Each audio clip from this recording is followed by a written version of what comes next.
السلام علیکم ورحمۃ اللہ وبرکاتہ الحمد للہ رب العالمین والصلاة والسلام علی سید الانبیاء والمرسلین اما بعد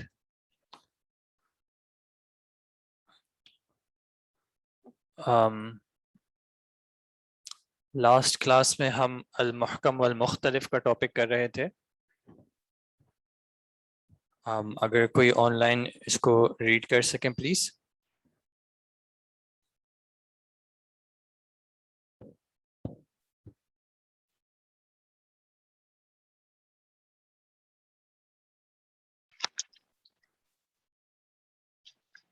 المحكم والمختلف.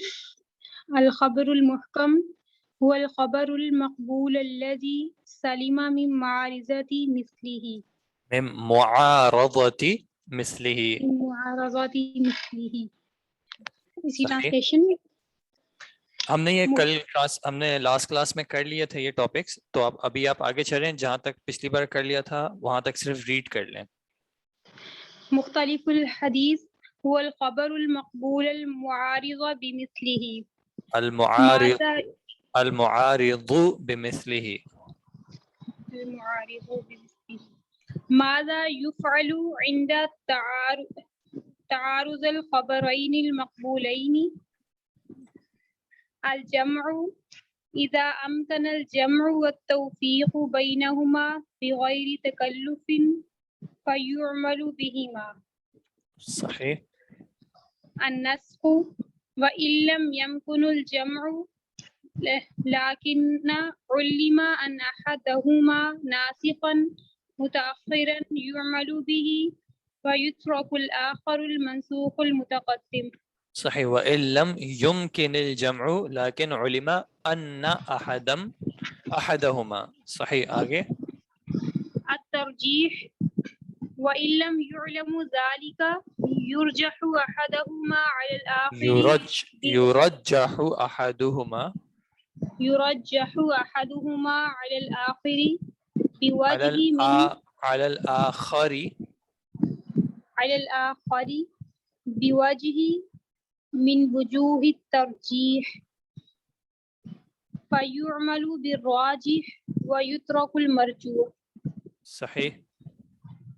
التوقف وإن لم يمكن الترجيح يمكن لم کی وجہ سے ہو جائے گا يمكن, اور پھر آگے ملانے کے لیے اس کو کسرہ دے دیں گے تو وَإِن لَمْ يُمْكِنِ التَّرْجِيحُ وهذا نادر وقليل يتوقف عن العمل بهما حتى اچھا یہ تھوڑا سا آگے پیچھے گئے. جی يتبين وجه الترجیح. صحیح. تھوڑی سی صرف سمری دے دیں گی کہ آپ نے جو ریڈ کیا ہے اس کا کیا معنی آپ کو سمجھ میں آیا ہے. جو خبر المحکم ہے وہ جو اس میں تعارض ہے اس سے مطلب سلامت ہوتا ہے, مطلب اس میں وہ تعارض جو ہے وہ نہیں ہوتا. صحیح.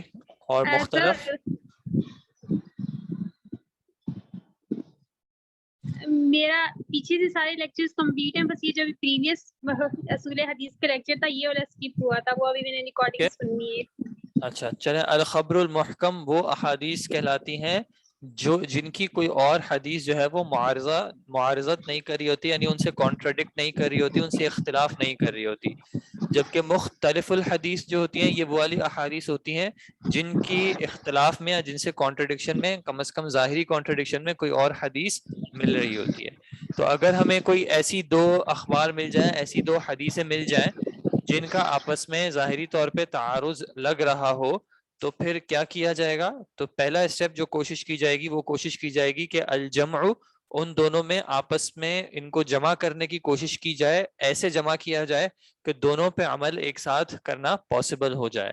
اگر ایسا پاسبل نہیں ہو رہا ہوگا تو دیکھا جائے گا کہ کیا ان میں سے کوئی ایک ناسخ اور دوسری منسوخ بن سکتی ہے, اور اگر ایسا بھی نہیں ہو رہا ہوگا تو پھر دیکھا جائے گا کیا کسی ایک کو دوسرے پہ ترجیح دی جا سکتی ہے, اور اگر یہ بھی ظاہر نہ ہو رہا ہو تو پھر اس حدیث سے یا ان دونوں حدیثوں سے جو وہ محدث یا وہ جو مجتہد ہوگا وہ اس وقت توقف اختیار کر لے گا اور ان دونوں پہ عمل نہیں کرے گا یہاں تک کہ اس پہ کوئی نہ کوئی اور وجہ یا کوئی نہ کوئی اور چیز ظاہر نہ ہو جائے. پھر اس میں جو بیچ میں نسخ آیا تھا, اس نسخ کو اگر آپ ریڈ کر لیں. النسخ هو رفع حكم هو شرعي بدليل هو رفع حکم هو رفع حكم شرعي بدليل شرعي متأخر عنه. اس کا کیا معنی ہوا؟ ہوا وہ رفع حکم شرعی جو شرعی مطلب جو اس کا حکم شرعی ہے اس سے بدلیل شرعی متأخر عنہ یعنی جو اس کا شرعی حکم بعد میں آیا ہے. اچھا صرف پہلے اس کو ترجمہ کریں, ہوا رفع حکم شرعی, اس کا کیا ترجمہ ہوگا؟ رفع مین بلند کیا اٹھائی گئی؟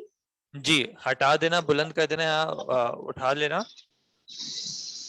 حکم شرعی یعنی جو حکم شرعی سے اٹھائی گئی ہو. جی کوئی شرعی حکم ہو اس کو ختم کر دینا, اس کو ہٹا دینا.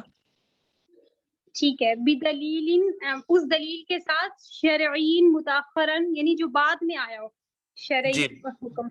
بدلیل شرعی کسی اور شرعی دلیل سے متأخر عنہ جو کہ اس سے کیا ہو متأخر ہو, وہ اس کے بعد آئی ہو. الناسخ کیا ہوگی؟ ہوا ما رفع به حکم متقدم ہوا ما رفع به حکم متقدم, یہ وہ ہو جائے گا جس کے ذریعے جو ہے پچھلے والے حکم کو ختم کر دیا جا رہا ہوگا.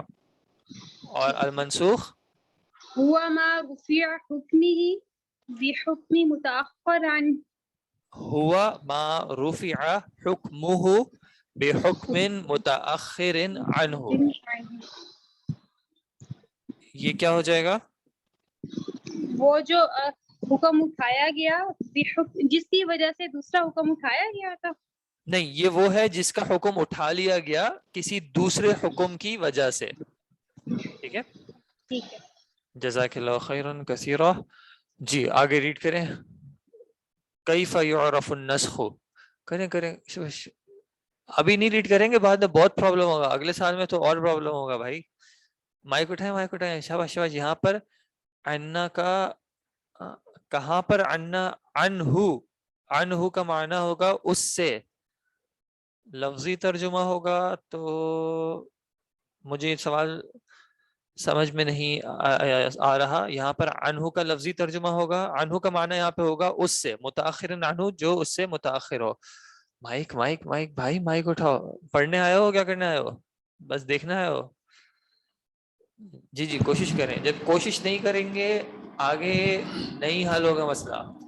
آگے پھر استاد چلتے رہیں گے, آپ تھوڑے دن میں کہیں گے کہ یہ تو بس بہت آگے جا چکی ہے, میں پچھلے اسٹیشن پہ رکا ہوا ہوں, پھر وہ فاصلہ جو ہے وہ بڑھتا رہے گا. کیف یعرف النسخ, کیف یعرف النسخ, کیف یعرف النسخ, اس کا کیا مطلب ہوا؟ کس طرح نسخ معروف کیا کیا جائے گا, کیسے پہچانا جائے گا. کیفا اس میں استفہام ہے, کیسے, یعرف پہچانا جائے گا, نسخ ہمیں کیسے پتہ چلے گا کہ یہاں پہ نسخ ہو رہا ہے. ٹھیک ہے, کیا طریقہ ہوگا؟ بتصریح رسول اللہ صلی اللہ علیہ وآلہ وسلم, بتصریح رسول اللہ صلی اللہ علیہ وسلم. تصریح کا کیا معنی ہوتا ہے؟ واضح کر دینا, صراحت کر دینا, کہ اللہ کے رسول صلی اللہ علیہ وسلم خود جو ہے وہ واضح کر دیں. جیسے کہ اس کی مثال کیا ہے, یہ تھوڑے سے بریکٹس آگے پیچھے ہوگا, بعد میں دیکھ لیں گے. جی اس کی کیا مثال ہے؟ اللہ کے نبی صلی اللہ علیہ وسلم کا یہ قول ہے, کیا قول, کیا آپ نے فرمایا, کنت نہیتکم عن زیارت القبور فزوروها فإنها تذکر الآخرہ, تذکر الآخرہ. اللہ کے رسول صلی اللہ علیہ وسلم کہتے ہیں کنت نہیتکم, نہا ینہا کا معنی منع کرنا, کنت نہیتکم میں نے کیا کیا تھا, منع کیا تھا, میں نے تمہیں منع کیا تھا, کس سے, عن زیارت القبور, قبروں کی زیارت, قبروں کی زیارت کرنے سے. یعنی آپ کو کوئی ایسی حدیث ملے گی جس میں اللہ کے نبی صلی اللہ علیہ وسلم کیا کر رہے ہوں گے؟ منع کر رہے منع کر رہے ہوں گے قبروں کی زیارت سے. لیکن اس حدیث میں اللہ کے نبی صلی اللہ علیہ وسلم کیا کہہ رہے ہیں کہ پہلے میں نے منع کیا تھا، اب کیا کرو؟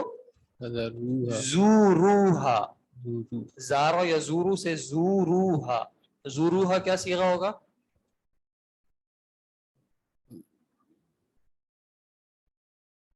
میں پہلے منع کرتا تھا، اب کیا کرو؟ کرو. کرو. یہ کرو والا کون سا فعل ہوتا ہے؟ حکم. امر. امر. امر. ٹھیک ہے. زوروہا، اب کیا کرو؟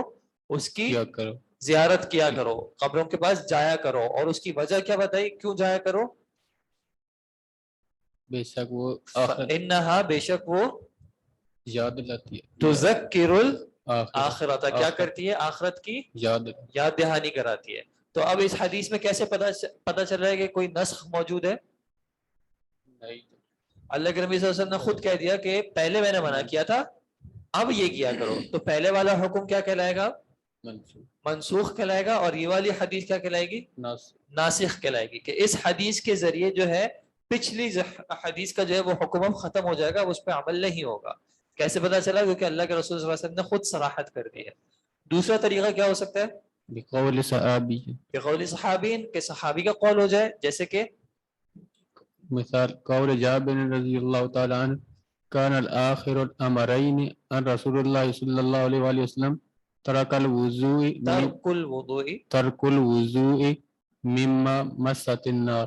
مما مست النار او نارا. ٹھیک ہے. مما مست النار. اس کی مثال کیا ہے؟ جابر رضی اللہ عنہ جو کہ صحابی ہیں، ان کا کیا قول ہے؟ کانا آخر الامرین. آخر اور آخر میں کیا فرق ہوتا ہے؟ آخر خا کے کسرہ کے ساتھ اور آخر خا بے فتحہ کے ساتھ، دونوں میں کیا فرق ہے؟ ابھی پیچھے آیا تھا کون سا؟ آیا تھا یرجح احدهما علی الاخر، اور یہاں پہ آ رہا ہے آخر. آخر کا معنی کیا ہوتا ہے؟ لاسٹ. کسرہ اگر آ جائے گا خا پہ تو اس کا معنی ہوگا آخری. اردو میں آخری جو استعمال ہوتا ہے آخر تو آخری. آخر کا معنی کیا ہوگا؟ ادر، دوسرا. ٹھیک ہے. یہ احدہما تو وہ الآخر. ٹھیک ہے. وہ یہ اولہما وہ آخر، آخری. ٹھیک ہے.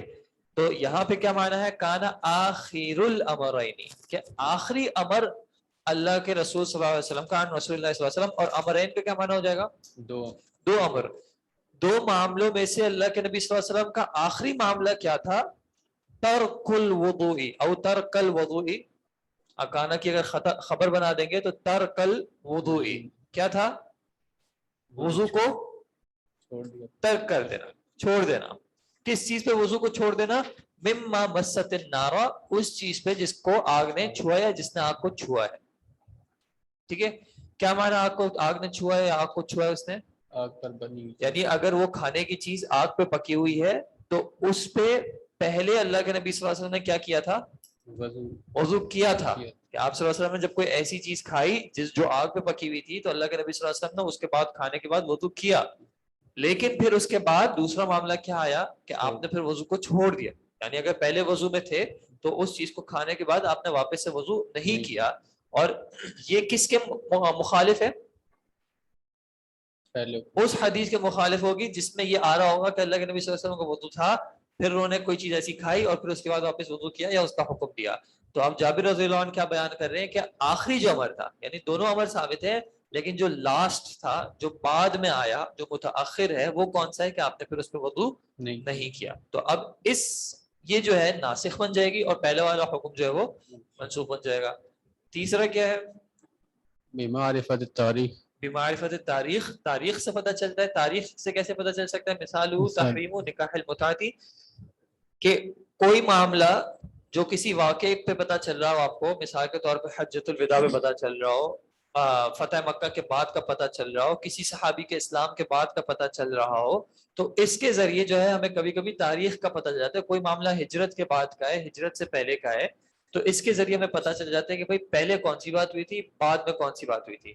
تو نکاح متع جو ہے وہ ایک وقت جائز تھا، بعد میں کیا ہو گیا؟ منع ہو گیا. اب یہ بعد میں منع ہوا کیسے؟ کہ پھر اس واقعے کو دیکھا جائے گا کہ جب اللہ کے نبی صلی اللہ علیہ وسلم نے یہ بات کہی تو پھر انہوں نے کہا کہ اب جو ہے وہ منع ہو چکا ہے. ٹھیک ہے, اور یہ واقعہ بعد کا ہے, اور جو اجازت والا واقعہ تھا تو پہلے کا تھا. ٹھیک ہے جی. یہ حدیث مرفوع ہے. کون سی والی حدیث مرفوع ہے؟ مرفوع حدیث یہ والی کہلائے گی جو اللہ کے نبی صلی اللہ علیہ وسلم کا قول ہے, اور یہ صحابی کا قول ہے, تو اس وجہ سے اس کو حدیث مرفوع نہیں کہہ سکتے انہوں نے. لیکن امر اللہ کے رسول صلی اللہ علیہ وسلم کی طرف بیان کیا ہے, تو قول جو ہے وہ مرفوع نہیں ہوگا, لیکن اس کا جو عمل ہے وہ پھر مرفوع کی طرف جائے گا. نکاح متعہ کیا چیز ہوتی ہے؟ نکاح متعہ جو ہے ٹیمپرری نکاح کو کہتے ہیں, کہ ہسبینڈ اور وائف جو ہیں وہ شادی کرتے وقت ہی جو ہے وہ اس نکاح کی میعاد جو ہے وہ مقرر کر دیتے تھے کہ یہ اس ٹائم پیریڈ تک کے لیے نکاح ہوگا. تو ایک وقت تھا جب کہ وہ جائز تھا, اور اس کے بعد شریعت نے اس کو پھر منع کر دیا تھا. ٹھیک ہے جی. نمبر 4 بدلالت الاجماع. بدلالت اجماع. چوتھا طریقہ کیا ہے نسخ کو پہچاننے کا؟ اجماع کی دلالت سے, کہ اجماع اس چیز پہ دلالت کر رہا ہو. لیکن اجماع کے بارے میں رول کیا ہے؟ الاجماع والاجماع ليس بناسخ ولكن يدل على النسخ على النسخ. الاجماع ليس بناسخ. اجماع خود جو ہے وہ ناسخ نہیں ہے, یعنی اجماع خود نسخ نہیں کرتا. ایسا نہیں ہو سکتا کہ ایک وقت میں ہم سب جمع ہو جائیں اور ہم اب کہیں کہ بھائی یہ اس کو ہم نسخ کر دیتے ہیں, ہم سب مل کے اتفاق کر لیتے ہیں کہ یہ حکم جو ہے نسخ ہو جائے گا. یہ نہیں کرتا. اجماع صرف کیا کرتا ہے, وہ اس چیز پہ دلالت کرتا ہے کہ یہ امر نسخ ہو چکا تھا. ٹھیک ہے, چاہے آپ کو کوئی حدیث اس کے بارے میں مل رہی یا نہیں مل رہی, لیکن اجماع ہے کہ یہ حکم اس وقت نسخ ہو چکا تھا. اجماع ناسخ نہیں ہے, یعنی اجماع خود نسخ نہیں کر رہا. اس وقت کا اجماع ہو چکا ہے کہ یہ حکم ہم سے پہلے نسخ ہو چکا تھا. ٹھیک ہے, جیسے کہ عدم القتل فی شارب الخمر الرابعۃ, کہ وہ شخص جو کہ چوتھی بار شراب پیتے ہوئے پکڑا جائے اس کو قتل نہیں کیا جائے گا. حالانکہ ایک حدیث موجود ہے جس میں اللہ کے نبی صلی اللہ علیہ وسلم نے حکم دیا ہے کہ اگر کوئی شخص چوتھی بار اس چیز سے پکڑا جائے تو پھر اس کو قتل کر دو. لیکن اس وقت کے اجماع سے ہمیں کیا بات ثابت ہے کہ اللہ کے نبی صلی اللہ علیہ وسلم کے بعد یہ حکم جو ہے یہ منسوخ ہو چکا ہے. ٹھیک ہے, اور اس وقت کا اجماع ہے کہ یہ حکم پہلے سے منسوخ ہو چکا تھا. ٹھیک ہے جی. جی, صحابہ کا اجماع تھا یا پھر اس کے بعد ہمیں ائمہ کا اجماع ملتا ہے کہ یہ حکم پہلے سے منسوخ تھا. ٹھیک ہے جی. یہاں تک کسی کو کوئی کوشچن یا کوئی کنسرن ہے تو پلیز بتا دیں, کوئی چیز واضح نہ ہو.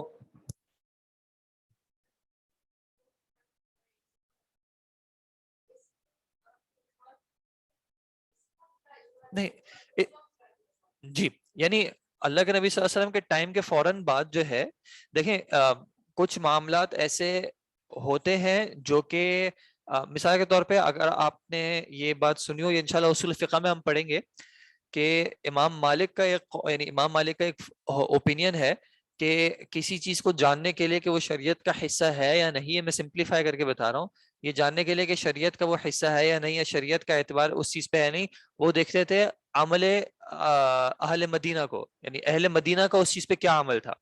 کیونکہ ان کے مطابق کیا تھا کہ اگر اہل مدینہ کا اس چیز پہ عمل ہے تو وہ اللہ کے نبی صلی اللہ علیہ وسلم سے ہی آیا ہوگا. ٹھیک ہے, اب وہ اہل مدینہ کے عمل کو کیوں دیکھ رہے ہیں, یعنی وہ کسی حدیث کو کیوں نہیں دیکھ رہے, کیونکہ کچھ چیزیں ایسی ہوتی ہیں جو کہ عملاً ٹرانسفر ہو گئی ہوں گی چاہے قولاً ٹرانسفر نہ ہوئی ہوں. ٹھیک ہے, تو جو چیزیں عملاً ٹرانسفر ہو گئی ہیں, اب مثال کے طور پہ کہ ایک سا جو ہے, سا کی آپ نے کوانٹٹی سنی ہوگی, زکوٰۃ میں استعمال ہوتا ہے, دوسری چیزوں میں استعمال ہوتا ہے.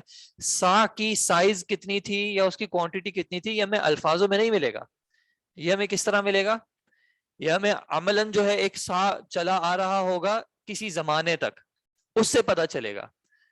ٹھیک ہے, تو اسی طرح کچھ چیزیں تھیں جو کہ ہمیں چاہے قولاً ثابت نہ ہو رہی ہوں کہ اللہ کے نبی صلی اللہ علیہ وسلم نے اس کا کہا یا منع کیا, لیکن اس وقت کے ائمہ کا یا صحابہ کا اجماع تھا کہ بھائی یہ چیز اللہ کے نبی صلی اللہ علیہ وسلم چھوڑ چکے تھے. ٹھیک ہے, تو یہ چیز جو ہے یہ بھی اس چیز کی دلالت کر سکتی ہے کہ جب ایک چیز مثال کے طور پہ اس وقت سے صحابہ نے چھوڑ دی تھی تو اس کے بعد والا شخص کوئی آ کے یہ کہے کہ نہیں دیکھیں یہ تو حدیث میں ثابت ہے تو اس پہ ہم عمل کریں گے, تو ایسا نہیں ہے. صحابہ سے اگر یہ چیز ثابت تھی کہ بھائی انہوں نے اس چیز کو منسوخ یعنی اس حکم کو منسوخ مان لیا تھا تو پھر اب اس پہ جو ہے عمل نہیں ہوگا. لیکن یہ چیز کیوں کہنا ضروری ہے کہ الاجماع لیس بناسخ، کہ اب ایسا نہیں ہو سکتا کہ ہم جو ہے سب جمع ہو جائیں. ویسے تو وہ بھی احادیث ہیں کہ میری امت جو ہے وہ ضلالت پہ گمراہی پہ جمع نہیں ہوگی، لیکن چونکہ کچھ لوگ اس پہ کلام بھی کرتے ہیں کہ بھائی یہ حدیث جو ہے وہ صحتاً صحیح نہیں وغیرہ، لیکن رول کیا ہے کہ اجماع کے ذریعے ہم کسی چیز کو اب چینج نہیں کر سکتے. یعنی جو شریعت نازل ہو چکی ہے، اس کی جو انڈرسٹینڈنگ آ چکی ہے ہمارے پاس، اب ہم اس کو اجماع کرنے کے باوجود چینج نہیں کر سکتے. ٹھیک ہے. اجماع صرف کن امور میں ہوتا ہے؟ جہاں پہ ہمارے پاس شریعت کی کوئی کلیئر گائیڈ لائنز نہ ہو. ٹھیک ہے. یا اس چیز کو ڈیسائیڈ کرنے میں کہ شریعت کا یہ معاملہ یہاں پہ اپلائی ہو بھی رہا ہے یا نہیں ہو رہا. ٹھیک ہے. لیکن اجماع یہ نہیں کر سکتا کہ کسی موجودہ شرعی حکم کو ختم کر دے کہ بھائی اب یہ اپلائی نہیں ہو رہا، اب کوئی اور چیز اپلائی ہوگی. ٹھیک ہے جی. کلام مطلب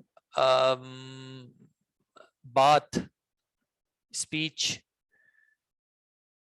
والاجماع لیس بناسخ، اجماع جو ہے خود نسخ نہیں کر سکتا. یعنی اجماع کے ذریعے ہم کسی حکم کو نسخ نہیں کر سکتے. ناسخ اسم الفاعل ہے، لیکن یدل علی النسخ، لیکن اجماع اس چیز پہ دلالت کر سکتا ہے کہ کوئی چیز نسخ ہو چکی تھی. ٹھیک ہے. اجماع اس چیز پہ دلالت کر رہا ہے. یعنی آپ اس کو اس طرح سمجھ لیں کہ ہم مثال کے طور پہ اگر اس کمرے میں ابھی 5 لوگ ہیں تو ہم 5 کو یعنی ہم 5 میں سے 4 مل کے کسی 5ویں کو کلاس سے نکال نہیں سکتے، لیکن ہم 4 مل کے اس چیز پہ اتفاق کر سکتے ہیں کہ ان کو پہلے سے کلاس سے نکالا جا چکا تھا. ٹھیک ہے. ان دونوں میں فرق سمجھ میں آ رہا ہے؟ ٹھیک ہے. مثال کے طور پہ ایک کلاس میں اسٹوڈنٹس بیٹھے ہوئے ہیں، کسی ادارے میں کہیں ایسا اسکول میں فیس پے کرنے کا سلسلہ ہوتا ہے، تو وہ جو ایڈمنسٹریشن والا کوئی ہیڈ ہوتا ہے وہ آتا ہے اور کسی اسٹوڈنٹ کو کہتا ہے کہ بھائی آپ کل سے کلاس میں نہیں بیٹھیے گا، آپ نے فیس ادا نہیں کی ہے. ٹھیک ہے. اب کل کو ٹیچر آتے ہیں اور ٹیچر پوچھتے ہیں یار تم ابھی تک کلاس میں ہو؟ اور سارے بچے کہتے ہیں کہ بھائی ان کو جو ہے کلاس سے نکالا جا چکا ہے. تو کیا بچوں نے نکالا؟ بچوں نے نہیں نکالا. نکالنے والی اتھارٹی کوئی اور تھی، لیکن سارے بچے کس چیز پہ دلالت کر رہے ہیں؟ بچوں کا اجماع کس چیز پہ دلالت کر رہا ہے؟ کہ یہ کام پہلے ہو چکا تھا. فرق کیا ہے کہ اب بچے جمع ہو گئے، کسی اور کو نکال نہیں سکتے. نکالنے والی اتھارٹی کوئی اور تھی، لیکن استاد کے لیے بچوں کا اجماع جو ہے وہ اس چیز پہ دلالت کر رہا ہے کہ ہاں یہ معاملہ ہو چکا تھا. ٹھیک ہے جی. اس کو واضح کرنے کی ایک اور وجہ کیا ہے؟ جیسے ابھی ہم دیکھتے ہیں کہ بھائی ماڈرن ٹائمز میں ایک یہ فتنہ آپ کہہ لیں یا ایک سوچ ہے کہ بھائی وہ شریعت کے کچھ احکامات جو ہیں وہ اس وقت کے تھے، اب ہمیں ان کو تبدیل کرنے کی ضرورت ہے، یا ان کو یہ اس کانٹیکس میں نہیں اپلائی ہوتا ہے، ہمیں اس طرح کی کوئی تغییر کرنے کی، یا اس کو کیا ورڈ یوز کیا جاتا ہے، اسلام کو ری انٹرپریٹ کرنے کی ضرورت ہے. ٹھیک ہے. کہ بھائی یہ معنی اس وقت اس طریقے سے لیا گیا تھا، لیکن وہ اس وقت جو ہے وہ لٹرل معنی میں اب ہم نہیں لے سکتے. ٹھیک ہے. تو ایسی چیز ہے وہ شریعت کے ساتھ نہیں ہے. چاہے اس وقت کے تمام مسلمان جمع بھی ہو جائیں، ویسے تو انشاءاللہ کبھی ایسا ہوگا نہیں، لیکن اگر جمع بھی ہو جائیں، یا اگر ایک علاقے کے لوگ کہیں کہ بھائی ہم سب اس بات پہ جمع ہو گئے، یا ہمارے سارے علماء جو اس بات پہ جمع ہو گئے تو ہمارے یہاں اجماع ہو گیا، ایسا نہیں ہو سکتا. ٹھیک ہے. پوائنٹ 3 تھا بمعرفت التاریخی، کہ اگر ہمیں دونوں احکامات یا دونوں احادیث جن میں اختلاف ہو رہا ہے ان میں سے تاریخاً پتہ چل جائے کہ کون سی چیز پہلے تھی اور کون سی چیز بعد کی تھی، تو بعد والی جو چیز ہے وہ ناسخ ہو جائے گی اور پہلے والی چیز جو ہے وہ منسوخ ہو جائے گی. ٹھیک ہے. لیکن سر جب حدیث ہے 4 ٹائم شرابی قتل پر صحابہ کیسے اس پر ثابت ہے؟ عملاً بھی احادیث دیکھیں نا، صحابہ اگر اس ٹائم جمع ہو گئے تھے تو یعنی یہ اس چیز کی دلالت ہے کہ اللہ کے نبی صلی اللہ علیہ وسلم نے اس کام پر پھر عمل چھوڑ دیا تھا. آپ اس کو اس طرح دیکھ لیں کہ مثال کے طور پہ جب سیشن نیا نیا شروع ہو اور ٹیچر آ کے کلاس میں کہے کہ میری کلاس میں کوئی بھی لیٹ نہیں آئے گا، جو 1 منٹ بھی لیٹ ہو وہ باہر بیٹھ جائے گا. ٹھیک ہے. اور شروع میں 10 دن جو ہے وہ ٹیچر اس رول پہ عمل کریں کہ جب بھی کوئی اسٹوڈنٹ لیٹ آئے اس کو کلاس سے باہر نکال دیں. لیکن 11ویں 12ویں دن وہ کیا کریں، کوئی اسٹوڈنٹ لیٹ آ رہا ہے اور اس کو کچھ نہیں کہہ رہے، کلاس میں بیٹھنے دے رہے ہیں. ٹھیک ہے. اب 1 مہینے بعد کوئی اسٹوڈنٹ آتا ہے اور وہ کہتا ہے کہ یار ٹیچر کا تو رول تھا کہ جو بھی کلاس میں دیر سے آئے وہ آئے نا میری کلاس سے باہر بیٹھ جائے، اور اس کے پاس دلائل بھی ہیں کہ بھائی ٹیچر نے اس کو بھی نکالا تھا، اس کو بھی نکالا تھا، اس کو بھی نکالا تھا. لیکن کیا ٹیچر کا یہ حکم اب تک عملاً جاری ہو رہا ہے؟ نہیں ہو رہا. کیسے آپ کو پتا جاری نہیں ہو رہا؟ کیونکہ یہاں پہ جو لوگ تھے انہوں نے یہ عمل دیکھا کہ بھائی یہ معاملہ واپس آیا، لیکن اس معاملے پہ اس طرح عمل نہیں کیا گیا. ٹھیک ہے. تو اس وقت کے جو صحابہ تھے وہ اللہ کے نبی صلی اللہ علیہ وسلم کے احوال کو، شریعت کے احوال کو ہم سے زیادہ بہتر جانتے تھے. وہ یہ جانتے تھے کہ کون سا حکم کس جگہ پہ نازل ہوا، اللہ کے نبی صلی اللہ علیہ وسلم نے کس آیت کو یا اپنی کس بات کو کس طرح جو ہے وہ عملی طور پہ پریکٹیکلی اپلائی کیا اور کہاں پہ نہیں کیا، کس طرح نہیں کیا. ٹھیک ہے. تو ہم ان کی انڈرسٹینڈنگ، یہ جو بات کہی جاتی ہے کہ بھائی ہر کوئی جو ہے وہ اپنی بات کے لیے قرآن و سنت ہی استعمال کرتا ہے یا قرآن و سنت کو ہی پیمانہ بناتا ہے، تو قرآن کو سنت کو پیمانہ بنانا کافی نہیں ہے. اس کے لیے نیسیسری چیز کیا ہے کہ قرآن و سنت کو سلف کے فہم پہ سمجھنا. اللہ کے نبی صلی اللہ علیہ وسلم نے کیا کہا تھا کہ یہ تو بات ہے کہ میں تمہیں دو چیزیں چھوڑ کے جا رہا ہوں، ٹھیک ہے، کتاب اللہ و سنت رسولہ. ٹھیک ہے. لیکن دوسری حدیث میں کیا کہا تھا کہ تم کس وقت تو گمراہ نہیں ہوگے جب تک کیا کرو، میری سنت کی پیروی کرو اور خلفائے راشدین کی سنت کی پیروی کرو. اور آپ اس کی تفاصیر میں جب پڑھیں گے تو اس سے کیا مراد ہے کہ ان معاملات میں جن میں صحابہ کا اجماع ہو گیا یا پھر جس طریقے سے صحابہ نے شریعت کو سمجھا ہے اس طریقے سے جب تک تم سمجھتے رہو گے شریعت کو تب تک تم گمراہ نہیں ہوگے. جب تم نے اپنے فہم کو اس ڈائریکشن میں لے گئے جس ڈائریکشن میں صحابہ نے نہیں انڈرسٹینڈ کیا ہے تو پھر تم گمراہی کے راستے پہ چلے جاؤ گے. ٹھیک ہے جی. جی آگے چلیں. آپ کے پاس مائک ہے، اگر ہو تو پلیز ریڈ کر لیں.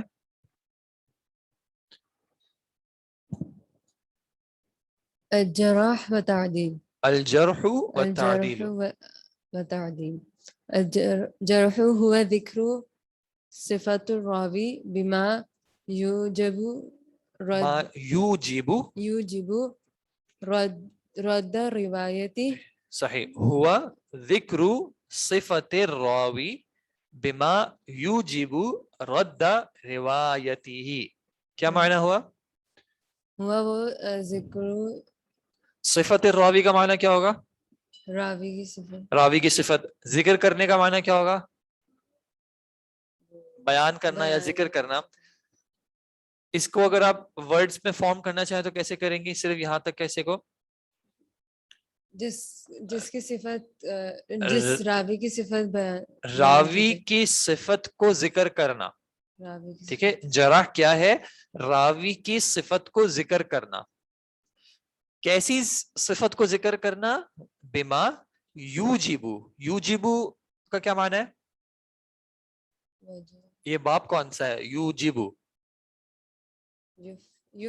یفعلو ماضی کیا ہوگا اس کا؟ یفعلو. فعل والے سارے یف سے شروع ہوں گے. یفعلو یفعلو یفعلو. یہ ہے یفعلو. یسلمو. یسلمو. یسلمو کا ماضی کیا تھا؟ سلیمہ. دیکھیں جو بھی مجرد کا ہوگا نا وہ ہوگا یا سے، یا پہ فتحہ سے، یا پہ ضمہ نہیں آئے گا. سلیمہ یسلمو. یہ ہے یسلمو. یسلمو. یکرمو.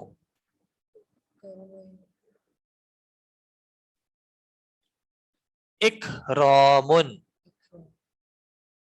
اسلامن. کون سا باب ہے؟ افعالن. ماضی کیا ہوتا ہے افعالن کا؟ افعل. یفعل افعالن. افعل یفعل افعالن. اسلم یسلم اسلام. ٹھیک ہے. تو یوجبو اگر یہ باب افعال سے ہے تو اس کا ماضی کیا بنے گا؟ اس کے حروف اصلیہ کون سے ہوں گے؟ واو جیم اور با. اب اس کو افعال میں رکھیں. او جبا. او جبا یو جیبو. اور اس کا مصدر کیا بنے گا؟ اف. جی اس کو بننا چاہیے اوجابن. ٹھیک ہے. افعالن سے اوجابن، لیکن یہ بنتا ہے ایجابن. اوجبا یوجیبو ایجابن. اس کا معنی کیا ہوتا ہے؟ واجب کرنا. ٹھیک ہے. باب افعال میں زیادہ تر جو فعل ہوتے ہیں وہ متعدی معنی میں ہوتے ہیں، تو ان کو کوئی مفعول چاہیے ہوگا. واجب کرنے کو لازم اردو میں ہی واجب کرنا یہ متعدی ہے، تو اس کا لازم کیسے بنے گا؟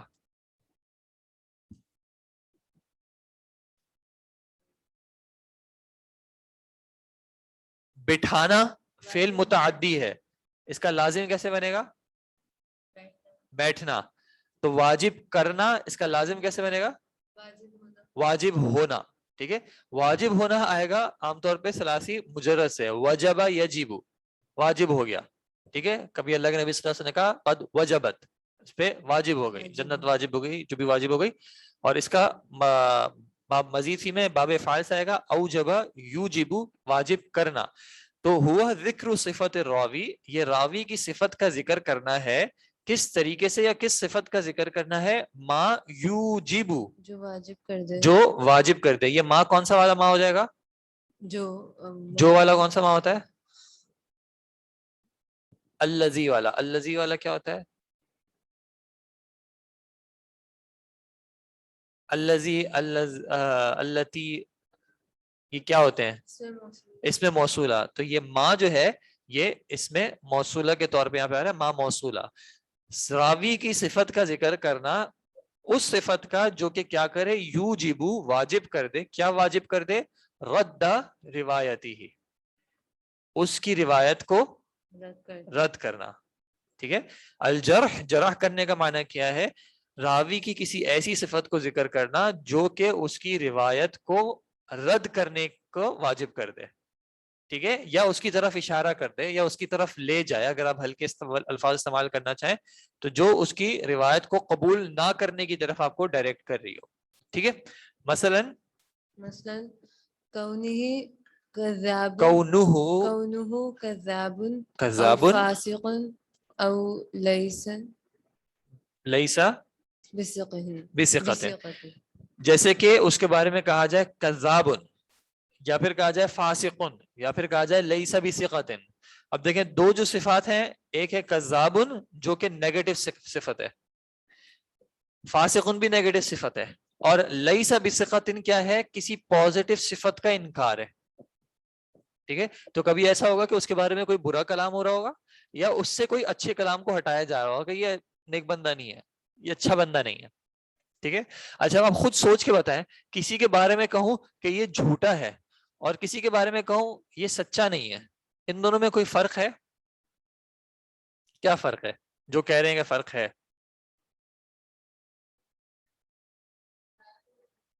ٹھیک ہے، زیادہ سختی میں کون سی چیز زیادہ ہے؟ یہ کہنا کہ ایک شخص جھوٹا ہے یہ زیادہ سخت ہے بنسبت اس کے کہ یہ شخص سچا نہیں ہے. ٹھیک ہے، تو اسی طرح یہ جو ہے مراتب الجرح، جی اس کو ریڈ کریں. مراتب الجرح اعلاها ما دل، جو دلالت کرے. على بلوغ الغایہ. اعلاها کا معنی بلند. مراتب الجرح بیان کریں کہ جرح کے مراتب کیا ہیں، اس کے لیولز کیا ہیں. ان میں سے جو سب سے بلند ہے وہ کون سا ہے؟ جو کہ دلالت کرے علی بلوغ الغایہ، یعنی مبالغہ جو ہوتا ہے، مبالغہ کی بس اینڈ.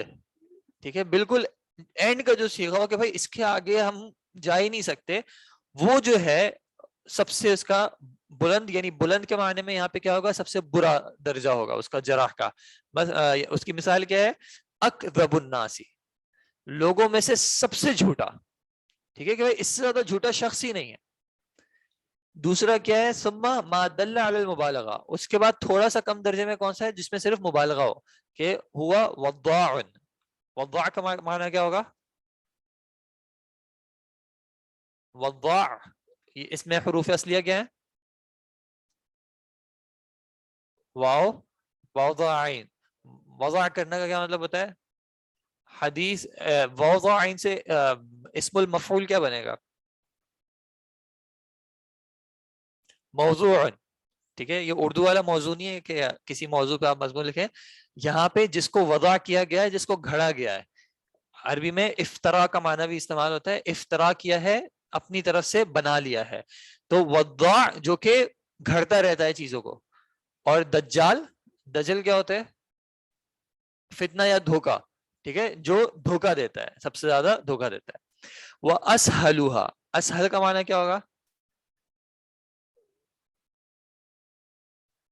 سب سے آسان جو ہے یا سب سے کمزور، سب سے ہلکا، ٹھیک ہے. اعلیٰ سب سے بلند، اس کے بعد کچھ، اور پھر اسہل ہوا، اس میں سب سے جو کمزور یا سب سے جو ہلکا درجہ ہوگا کس چیز میں سب سے ہلکا ہوگا؟ جرح میں سب سے ہلکا ہوگا. جرح میں سب سے ہلکا مطلب کیا ہے کہ جس کی سب سے کم لیول کی جرح کی گئی ہے وہ کیا ہوگا؟ ما دل علی التلین، ایسی بات کرنا جو کہ اس کی تلین پہ دلالت کرے. تلین میں کون سا ورڈ ہے؟ تلین. یہ کیا وزن ہے؟ وزن کیا ہے؟ تلین، تکذیب، تصدیق، تشجیع. یہ وزن کیا ہے؟ تکذیب، تفعیل. تفعیل کا ماضی کیا ہوتا ہے؟ تسلیم. تسلیم کا ماضی کیا ہوتا ہے؟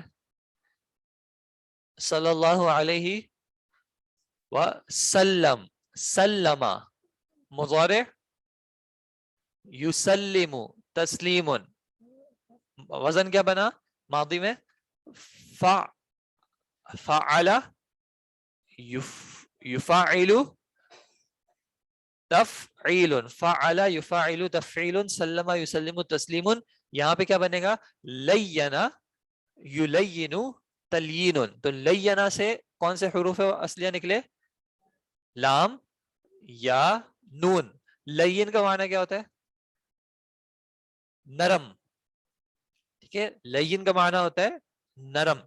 تو ما دل علی التلینی، اس کے بارے میں کوئی ایسی بات کی جائے جو کہ اس کے سافٹ ہونے پہ دلالت کرے کہ بھائی یہ شخص جو ہے نا تھوڑا سا ہلکا رہتا ہے، سلو رہتا ہے. جیسے کہ اس کے بارے میں کہا جائے لین، کہ یہ تھوڑا نرم ہے. او فیہ مقال، یا اس میں کلام ہے. او لیس بقوی، کہ اتنا اسٹرانگ نہیں ہے. ٹھیک ہے، اب یہ جو ہے یہ کوئی بہت زیادہ شدت کے الفاظ نہیں ہے، لیکن یہ کیا ہے؟ ہلکے لیول کی، لیکن ہے جرح. کہ بھائی اس میں یعنی کہہ دیں گے نا یار یہ شخص اس سے تھوڑا سا بچ کے رہنا، یا اس کے بارے میں سنی ہے کچھ بات. ٹھیک ہے، تو یہ ہلکے درجے کی جو ہے وہ جرح ہے. وہ بین ذالک مراتب، اور ان کے درمیان جو ہے وہ ڈفرینٹ لیولز ہیں. ڈفرینٹ بکس میں یا ڈفرینٹ آتھرز نے، ڈفرینٹ جو اصول حدیث کے علماء رہے ہیں انہوں نے اپنے ڈفرینٹ ورڈز بیان کیے ہیں کہ بھائی جب یہ استعمال ہو تو یہ زیادہ سخت ہے، یہ تھوڑا کم ہے. تو وہ پھر ایک الگ بات. نرم کس حوالے سے؟ نرم اس حوالے سے کہ وہ اس کے عدالت میں اور اس کے ضابطے میں تھوڑی کمزوری ہے. ٹھیک ہے، جیسے ہم کس کو کہتے ہیں؟ یعنی ایک ٹیچر نرم ہے کا کیا معنی ہوتا ہے؟ اگر میں کسی ٹیچر کے بارے میں بولوں یہ تھوڑے سے نرم شخصیت کے مالک ہیں تو اس سے کیا مراد ہوگی؟ غصہ نہیں کرتے. اور ٹیچر کے بارے میں اگر کہیں کیا کہتے ہیں؟ غلطی پہ جانے دیتے ہیں. اور اگر ادارہ کہے کہ یار یہ ٹیچر تھوڑے سخت ہیں اور یہ ٹیچر تھوڑے نرم ہیں تو وہ کس پہلو سے بھی سوچ رہے ہوں گے. مارکنگ میں بھی کہہ سکتے ہیں کہ بھائی یہ تھوڑی سختی سے مارکنگ کرتے ہیں اور یہ نرمی سے سب کو گریڈز دیے جا رہے ہیں. تو جو سب کو گریڈز دیے جا رہے ہیں وہ کس بنیاد پہ دے رہے ہوں گے؟ کیا چلتا ہے؟ تھوڑی بہت کمزوری جو ہے نا وہ چلتی ہے. ٹھیک ہے، تو ایک جگہ پہ ایک شخص ہوگا وہ کہے گا نہیں 100 میں سے ایک بھی غلطی کی ہے تو یہ غلطی کی ہے اس نے، اور ایک شخص کہے گا یار 100 میں سے 5 ہی تو غلطیاں کی ہیں، چلتا ہے. ٹھیک ہے، تو تلین اس میں سافٹنس ہوگی، مطلب کہ وہ عدالت اور ضابطے میں تھوڑی سی کمزوری کو بھی اوکے ہوگا کہ یار کبھی کبھی گناہ ہو جاتا ہے، چلتا ہے. ٹھیک ہے، صرف سگریٹ ہی تو پیتا ہے، کوئی مسئلہ نہیں ہے. ٹھیک ہے، تو تلین یا معنی کہ فی مقال کا معنی کیا ہوگا کہ بھائی اس کے بارے میں بات ہے کوئی، یعنی واضح نہیں کر رہے ہیں کہ بھائی وہ جھوٹ بول رہا ہے یا وہ فسق تھا یا وہ مبتدع ہے یا اس کے بارے میں ہمیں معلوم نہیں ہے یا یہ جو اس کی فحش الغلط ثابت ہے کہ بھائی یہ بہت کثرت الغفلہ اس کی ثابت ہے، بس کہہ دیا ان میں تھوڑی سی بات چیت ہے. ٹھیک ہے، ان کے بارے میں کچھ کلام ہے.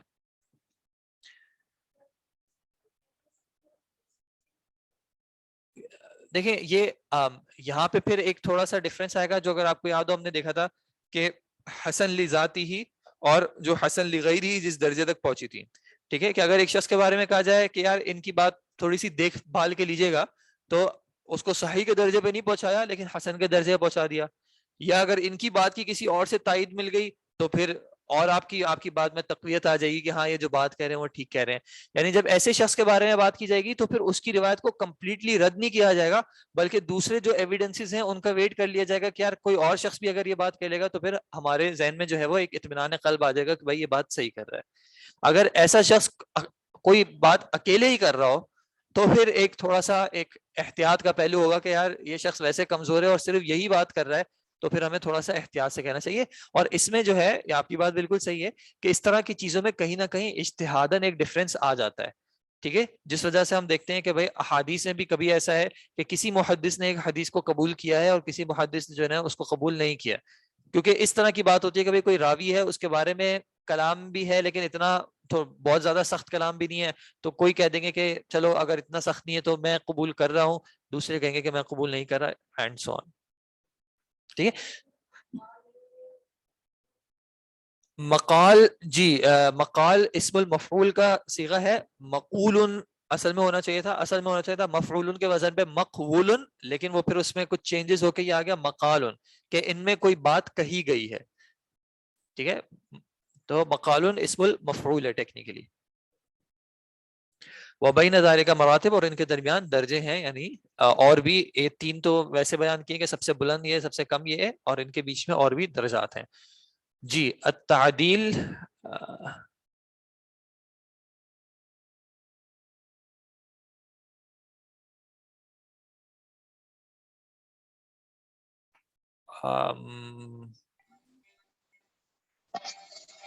السلام علیکم سر. وعلیکم السلام.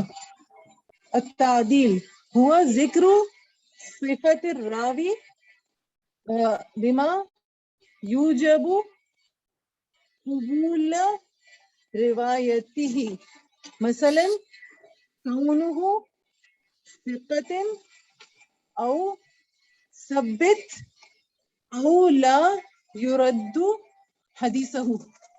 حدیث لا یرد, یہاں پہ تھوڑا سا کونہ ثقتن او سب, کونہ ثقتن او سبتن, یا سبتن بھی چل جائے گا, اگر میں سبتن لکھوں گا تو اس میں کنفیوژن نہ ہو, پھر سبتن بھی صحیح ہے, کانا یکونو کا یہ اسم بن جائے گا. ٹھیک ہے, باقی آپ نے صحیح ریڈ کیا. ہوا ذکر صفت الراوی بما یوجب قبول روایتی. جرح اور اس میں صرف یہاں پہ کیا فرق آیا کہ وہاں پہ رد کی بات ہو رہی تھی, یہاں پہ قبول کی بات ہو رہی ہے, کہ راوی کی کوئی ایسی صفت بیان کرنا جو کہ اس کی روایت کی قبول کرنے کی طرف ہمیں ڈائریکٹ کرے, جیسے کہ اس کا ہونا ثقہ معنی مضبوط, ثبت کا معنی بھی اسی طرح کا ہوتا ہے کہ یہ ثابت ہے. ٹھیک ہے, اور لا یرد حدیثہ, مضبوط, اس کی مطلب حدیث یہ کو, کہ عادل, جی لا یرد حدیثہ کا معنی اس کی حدیث کو رد نہیں کیا جاتا. ٹھیک ہے, لیکن جس طرح وہاں پہ دیکھا تھا کہ بھائی یہ شخص سچا نہیں ہے تو اس کی حدیث کو رد نہیں کیا جاتا, یعنی کہ یہ تھوڑی کم درجے کی بات ہو جائے گی. ٹھیک ہے جی, مراتب التعدیل بھی پڑھ لیں. جی بسم اللہ الرحمن الرحیم.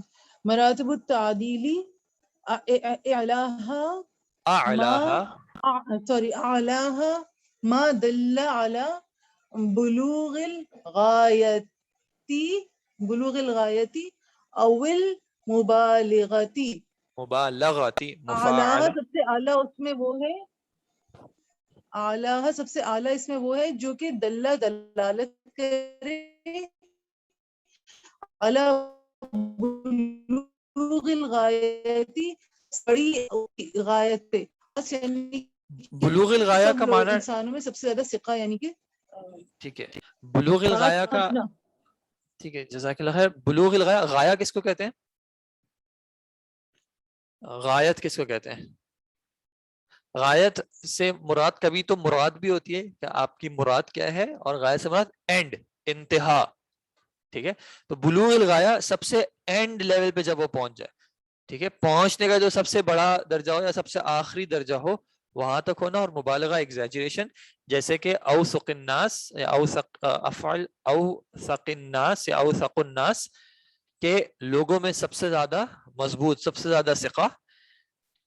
اس کے بعد کیا ہے, ثم ما تأکد بصفت او صفتین, جس میں کیا ہو, تأکد تاکید ہو, ٹھیک ہے, ایمفیسس ہو, چاہے ایک ہی صفت کی ایمفیسس ہو یا 2 صفات کو مینشن کیا ہو, جیسے کہ ثقۃ ثقۃ, ثقتن ایک صفت ہے لیکن اس کو تاکیدن ریپیٹ کیا گیا ہے.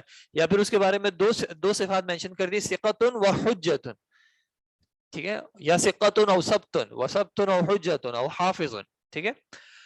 اس کے بعد کیا لیول ہے, ما عبر عنہ بصیغ دالۃ علی التوثیق من غیر توکید, یعنی جس کے بارے میں کوئی ایسی بات کی جائے, یعنی اس کو کسی ایسے صیغے سے تعبیر کیا جائے جو کہ اس کی توثیق پہ دلالت کر رہا ہو کہ ہاں یہ بندہ اچھا ہے, من غیر تاکید او غیر توکید, جس میں لیکن تاکید نہ ہو. مثال کے طور پہ اس کے بارے میں کہہ دیا حجتن, ہوا حجتن, یا کہہ دیا ہوا ثبتن, ٹھیک ہے, ہوا ثقتن. اب اسی صفت کو ایک بار بیان کریں, اگر تاکید کر لیں گے تو وہ زیادہ بلند ہو جائے گا, ٹھیک ہے. وَأَدْنَاهَا, اور اس کا سب سے کمزور ترین درجہ کیا ہوگا, مَا أَشْعَرَ بِالْقُرْبِ, جس میں کیا محسوس ہو, جس میں قرب محسوس ہو. کس چیز سے قرب محسوس ہو, من اسهل الجرح, جرح کی جو سب سے کمزور درجے کی طرف لے جا رہا ہو, یعنی وہ بات ایسی ہو, ان کے بارے میں صفت ایسی بیان کری ہو جس میں یہ محسوس ہو کہ یہ جرح کے قریب جا رہے ہیں, جرح نہیں کر رہے لیکن جرح کے قریب جا رہے ہیں, ٹھیک ہے. جیسے مثال کے بارے میں ان کے بارے میں کہتے ہیں کہ صالح, نیک بندہ ہے. اب صالح اس کی کس چیز پہ تو دلالت کر رہا ہے لیکن کس چیز پہ دلالت نہیں کر رہا. صالح کا کلمہ کس چیز پہ دلالت کر رہا ہے, نیک ہے, عدالت پہ تو دلالت کر رہا ہے لیکن ضبط پہ اتنی دلالت نہیں کر رہا, ٹھیک ہے. یہ ضبط کے بارے میں واضح نہیں ہے لیکن واضح طور پہ رد بھی نہیں کر رہا, ٹھیک ہے. تو ان کی عدالت کے بارے میں تو وہ کہہ رہے ہیں کہ بھائی نیک شخص ہے, لیکن ضبط کے بارے میں وضاحت نہیں کر رہے کہ بھائی ثابت بھی ہے یا نہیں, ضابطہ اس کا اچھا بھی ہے نہیں, لیکن کوئی اس کی کوئی جرح بھی نہیں کر رہے. لیکن یہ کیا محسوس ہو رہا ہے کہ بھائی یہ اس طرح کی اسٹرانگ بات نہیں کر رہے, یہ کہیں نہ کہیں اس کی طرف جا رہے. یا پھر ان کے بارے میں کہہ دیا جائے کہ یکتب حدیث, کہ ہاں ان کی احادیث ہیں وہ لکھی جاتی ہیں, ٹھیک ہے. اور اس میں کہیں نہ کہیں ایک ابہام موجود ہے کہ بھائی کیوں لکھی جاتی ہیں, مطلب وجہ بیان نہیں کرے نا, ایک مبہم طریقے سے بیان کیا جا رہا ہے کہ ہاں ان کی حدیثیں لکھی جاتی ہیں, ٹھیک ہے. اور بین ذالک مراتب, اور ان کے درمیان بھی مراتب ہیں, درجات ہیں, ٹھیک ہے جی. تو جرح کوئی ایسی صفت بیان کرنا جو کہ راوی کی روایت کو رد کرنے کی طرف لے جائے, اور تعدیل کوئی ایسی صفت بیان کرنا راوی کی جو کہ اس کی روایت کو قبول کرنے کی طرف لے جائے. اس کے لیے کچھ صیغے استعمال ہوتے ہیں اور اس میں مراتب ہوتے ہیں. بھائی کسی کے بارے میں زیادہ سخت کلام ہوتا ہے, اس کی روایت کسی بھی حال میں قبول نہیں کی جائے گی. کچھ ایسے ہوں گے جن کی تھوڑی کم بات ہوگی, ان کی ہو سکتا ہے کسی سچویشن میں قبول کر لی جائے, کسی سچویشن میں نہ قبول کی جائے, اینڈ سو آن. اینڈ اسی طرح تعدیل ہوتی ہے, جو کہ اگر آپ کو یاد ہو ہم نے کہاں پڑھا تھا, جو مخالفت الثقات آتی ہے, ٹھیک ہے, وہاں پہ اس کا بڑا رول آتا ہے کہ بھائی اگر دو لوگ بات کر رہے ہیں, دونوں کی بات میں کچھ نہ کچھ تعارض محسوس ہو رہا ہے, تو کون سی شاذ ہے وہ کیسے پتا چلے گا کہ بھائی ان کے بارے میں کلام دیکھا جائے گا کہ جو جرح تعدیل کا ائمہ ہے ان کے بارے میں انہوں نے ان کے بارے میں کیا کلام کیا ہے.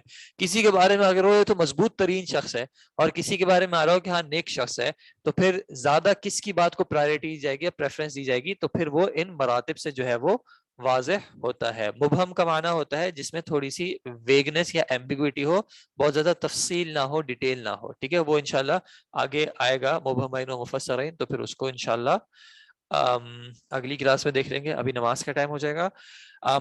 ایک گزارش یہ کرنی تھی خاص کر آن لائن اسٹوڈنٹ سے, کہ آن لائن اسٹوڈنٹس جو ہے وہ ریڈنگ میں کیا اچھا ورڈ ہوگا, تھوڑی سستی دکھاتے ہیں, چلے تھوڑی سستی دکھاتے ہیں. اس چیز کا آپ کو ہی انشاءاللہ اگر آپ اپنی پڑھائی آگے کنٹینیو کرنا چاہ رہے ہیں تو اس چیز کا ہو سکتا ہے کہ آپ کو تھوڑا سا نقصان ہو, ٹھیک ہے. جیسے کچھ اسٹوڈنٹس کہہ رہے تھے کہ بھائی عربک میں ہماری ویکنیس ہو رہی ہے یا کیا ہو رہا ہے, تو بھائی جب تک آپ ریڈ نہیں کریں گے, اگر آپ کے ٹیچر آپ کو ریڈ نہیں کرنے دے رہے, آپ ان سے ریکویسٹ کریں, آپ ان کو کہیں کہ بھائی ہمارا حق ہے کہ ہمیں ریڈ کرنے دیا جائے, اور آپ ان کو کہیں کہ بھائی ہمیں ریڈ کریں. دیکھیں جب تک آپ کے سامنے استاد موجود ہے تب تک آپ کچھ ریڈ کریں گے, وہ آپ کو صحیح کر دے گا نا. آپ کب تک جو ہے کسی نہ کسی کی کلاس میں بیٹھیں گے, یا ایک ٹائم آپ چاہ رہے ہیں کہ ایسا ہے کہ آپ کلاس میں بیٹھ آپ خود بھی کچھ مطالعہ کرنے کے قابل ہو, یا آپ اردو ہی پڑھنا چاہ رہے ہیں, انگلش ہی پڑھنا چاہ رہے ہیں, وہ ایک الگ بات ہے. اگر آپ عربی میں پڑھنا چاہ رہے ہیں، آپ قرآن کو انشاءاللہ سمجھنا چاہ رہے ہیں، آپ احادیث کو سمجھنا چاہ رہے ہیں، آپ ائمہ کی جو کتب عربی میں خاص کر لکھی گئی ہیں آپ ان کو سمجھنا چاہ رہے ہیں، ایک ذخیرہ ہے علم کا، آپ چاہ رہے ہیں کہ آپ اس سے کچھ نہ کچھ استفادہ کر سکیں، تو آپ جتنا اپنی زبان کو ریڈ کر کر کے کھولیں گے، اگر آپ خود پڑھتے رہیں گے تو بہت ممکن ہے کہ آپ جو ہے، مثال کے طور پہ وہ تھا نا کہ وہ کسی خود جمعے کے خطبے میں بیان کر رہے ہیں تو انہوں نے کہہ دیا آج کر کے تمام لیڈر جو ہیں وہ کرپٹ ہیں. کیا مطلب ہے اس کا؟ ورڈ کچھ اور ہے لیکن اردو میں کرپٹ لکھ سکتے ہیں، تو اس طرح لکھا ہوا تو ہوگا آپ کے سامنے، آپ ہو سکتا ہے اس کو غلط پڑھ رہے ہو. ٹھیک ہے، تو جتنا اپنے اساتذہ کے سامنے ریڈ کریں گے، ان کے سامنے بولیں گے، آپ کی زبان خود بھی کھلے گی. اور آپ کو ایک چیز جو آپ نے کوشش کرنی ہے کہ جیسے جیسے آپ ریڈ کر رہے ہو آپ کو اس کا میننگ ساتھ ساتھ کلیئر ہو رہا ہو. یہ کرنے کی ضرورت نہ پڑی کہ بھائی ریڈ تو ہم نے قرآن کی طرح کر لیا کہ ہاں ریڈ کرنے کا ثواب ہو گیا، آپ سمجھنے کے لیے شروع سے واپس آؤ اور ترجمہ کرو.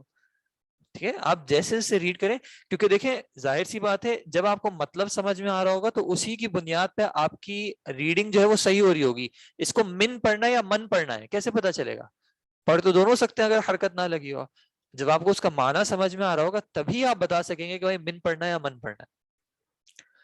اب آپ جب آتے ہیں ٹائم نکالتے ہیں، اللہ کا شکر ادا کریں، اللہ تعالیٰ آپ کو استقامت بھی عطا کرے، اللہ تعالیٰ نے آپ کو اس کام کے لیے چنا ہوا ہے تو تھوڑا سا آ گئے، تھوڑی سی محنت کریں. آن لائن بھی اکثر جو ہے وہ خاموش بیٹھے رہتے ہیں، آپ خاموش بیٹھے رہیں، مجھے کوئی خاص نقصان نہیں ہوگا، لیکن آپ کو فائدہ ہے کہ اگر آپ ریڈ کریں، آپ اپنے ٹیچرز کو بولیں کہ بھائی ہمیں ریڈ کرنا ہے، ہمیں ریڈ کروائیں. سمجھا تو وہ دیں گے، سمجھا تو آپ کو اور بھی لوگ دیں گے، آپ یوٹیوب پہ اتنی جگہوں پہ کلپس ہیں آپ کو سمجھ میں آ جائے گا، لیکن آپ کلاس میں آئیں، کلاس میں استاد آپ کو ٹائم دے رہے ہیں، آپ کے کچھ اساتذہ تو پتہ نہیں کتنا دور دور سے آتے ہیں، تو آپ ان کو وہ چاہیں گے، کبھی کبھی ہو سکتا ہے وہ بھی نہ چاہیں کہ کیا اسٹوڈنٹ ریڈ کر رہے ہیں، ٹائم لگ رہا ہے، دیر ہو رہی ہے، میرا سلیبس کور نہیں ہوگا، ان کو آپ بول بھائی ہمیں ریڈ کرنا ہے. جتنا آپ ریڈ کریں گے، دیکھیں اگلی آپ کلاسوں میں جب انشاءاللہ جائیں گے، ابھی آپ کی کچھ کتابیں شاید اردو میں ہیں یا نہیں ہے؟ ابھی بھی نہیں ہے، چلے الحمدللہ ابھی بھی اردو میں نہیں ہے، لیکن آگے اور بڑی کتابیں آئیں گی تو وہ جو ہے آپ کو ریڈ کرنے میں اس وقت پھر چیلنج آئے گا. اور اس وقت اگر آپ کو چیلنج آئے گا تو استاد بھی اس وجہ سے افیکٹ ہوگا، استاد کی پیس اس وجہ سے افیکٹ ہوگی، تو کتنے ٹاپکس آپ کور کر سکتے ہیں یہ چیز افیکٹ ہوگی. ٹائم آپ کے پاس لمیٹڈ ہے، اس میں ہی اگر چیزوں کو کور کرنا ہے تو جتنا آپ ریڈنگ کے معاملے کو آپ اپنے لیے ایزی کریں گے اتنا آپ کے لیے انشاءاللہ ٹاپکس کو بھی کور کرنا آسان ہوگا. ٹھیک ہے جی، ٹھیک ہے جی. جن کو آواز کے پردے کا ایشو ہے وہ پھر شیخ عبید سے ویسے بات کر سکتے ہیں. پھر عائشہ رضی اللہ عنہا جو ہے وہ احادیث ان کو بیان نہیں کرنی چاہیے تھیں، وہ بھی پردے میں رہتی ہیں، اپنی آواز کا بھی پردہ کرتی ہیں. پھر یہ محدثین نے پتہ نہیں کیوں عن عائشہ رضی اللہ عنہا کہا کہ قالت. امام بخاری بھی جو ہے وہ اپنی شروع کی احادیث میں ہی عائشہ رضی اللہ عنہا کی روایات لا رہی ہیں. تو دین حاصل کرنے کے لیے اللہ کے نبی صلی اللہ علیہ وسلم کے پاس بھی صحابیہ کو آ کے نہیں پوچھنا چاہیے تھا، وہ بھی کہہ دیتی کہ بھائی آواز کا پردہ ہے اس لیے ہم آپ سے آ کے سوال نہیں کر سکتے. کچھ سوال تو مردوں کے سامنے بھی ہوئے ہیں تو وہاں پہ بھی ان کو نہیں کرنے چاہیے تھے. یہاں پہ آپ ریڈ کا یعنی آپ دین کا علم حاصل کر رہے ہیں، آواز کے جو پردے کرنے کی جگہیں ہیں وہ بھی جگہیں ہیں، وہاں پہ آپ اپنی آواز کو ظاہر نہ کریں جہاں پہ آپ کی ضرورت نہ ہو، لیکن دین کا علم حاصل کرنے کے لیے تو آپ کو ضرورت ہے نا.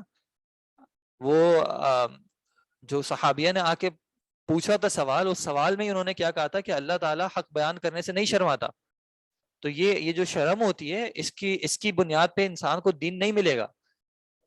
یعنی جو شخص دین کے معاملے میں شرم کرے گا اس کو ایک لیول تک ہی پھر دین آئے گا، وہ آگے نہیں بڑھ سکے گا.